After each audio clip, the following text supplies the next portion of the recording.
Almost always the first thing that tourists do when they arrive in San Francisco is head straight to Fisherman's Wharf for some fresh seafood. But don't do that. Why go someplace super touristy when the awesome oyster farms of Tomales Bay are only an hour outside of the city? Today we're going to visit one of those farms and eat oysters straight out of the bay. Yum!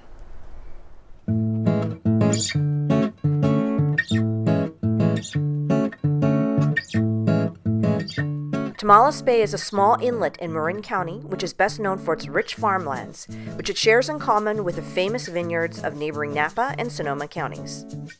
Bodega Bay at the top shelters Tomales Bay's northern opening from the rougher currents of the Pacific. These calm, pristine waters, which are also rich in plankton, make it the perfect location for raising oysters. Although there are several oyster farms operating along the bay, only 2 are open for public sale. Tomales Bay Oyster Company is the oldest continuous running farm. They have a stand next to their oyster racks where they sell Pacific sweetwaters by the dozen.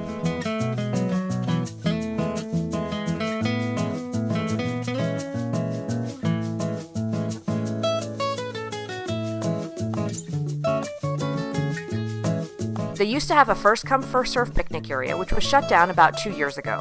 But keep an eye out. They are working on permitting and may reopen in the future. In the meantime, they have a handy-dandy brochure of picnic spots in the area you can park at to shuck and enjoy your oysters. This trip, we're at Hog Island Oyster Company, famous in SF for its 2 restaurants and its cookbook, now in print.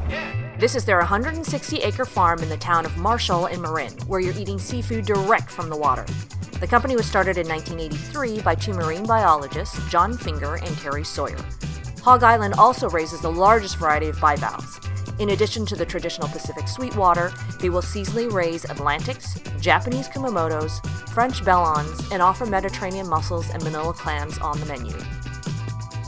There are 2 options for reserve in advance on-site dining.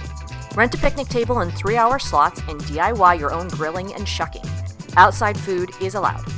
Or for full service, a seat at the Boat Oyster Bar restaurant is an hour-and-a-half increments at their communal tables. Fellow guests are super friendly and visiting from all over the country. To start, there's a limited menu of breads and charcuterie. Today, I ordered the special burrata topped with locally scavenged plants and a pureed pea sauce. If you haven't had burrata before, it's fantastic. It's a form of mozzarella that's filled on the inside with a mixture of fresh, unstrained curd and creamy whey. It's a very delicate cheese with the consistency of ricotta, but light, very mild, very buttery taste. And I love the addition of wild blossoms to add a green, earthy flavor. Raw oysters can be ordered by half-dozen increments, and they're prepared for you right there at the bar. Usually, what's on the menu are the Pacific sweetwaters. These are specifically cultivated with deep bowls in the developing shell to maximize oyster meat. You get lemons, a delicious vinaigrette, and Tabasco at your table to dress up the oysters. Squeeze, pour, and slurp them all up. In the summer, you can catch limited Kumamotos and Atlantics during colder months for a little variety. Those oysters are so good, very, very fresh. And one of the benefits of eating them straight out of the water is that there isn't that fishy taste to them at all. They actually come in 3 sizes. They have the small size, they have a medium size, and then a large size. And for me, personally, I prefer smaller sizes on the raw.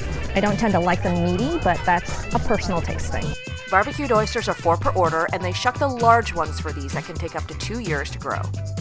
They toast it on top of a grill for a little bit and then top it with a bourbon chipotle garlic butter sauce. Yum. Grilling oysters originated in Gulf regions like Louisiana, and the fire lends a nice smoky taste that mellows out the tangier ocean quality. Usually a rich sauce made with butter as its base is added during the grilling process. This mixes with the natural seawater in the oyster to form a delicious broth.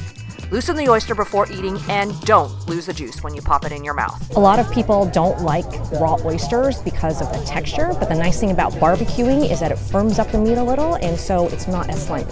If you normally don't like oysters, give the barbecued oysters a try. They also do a little tour of their operations here Monday through Friday at 10 and 11, and we're signed up to go do one. So, come on, let's go.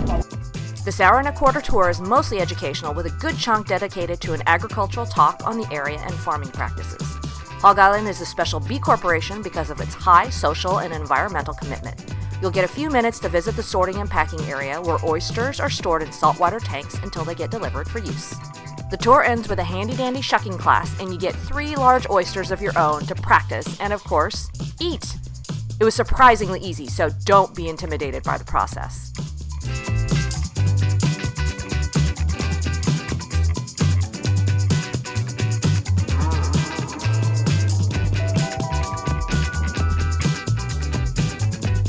Oftentimes, living in an urban setting, your food gets abstracted from your environment.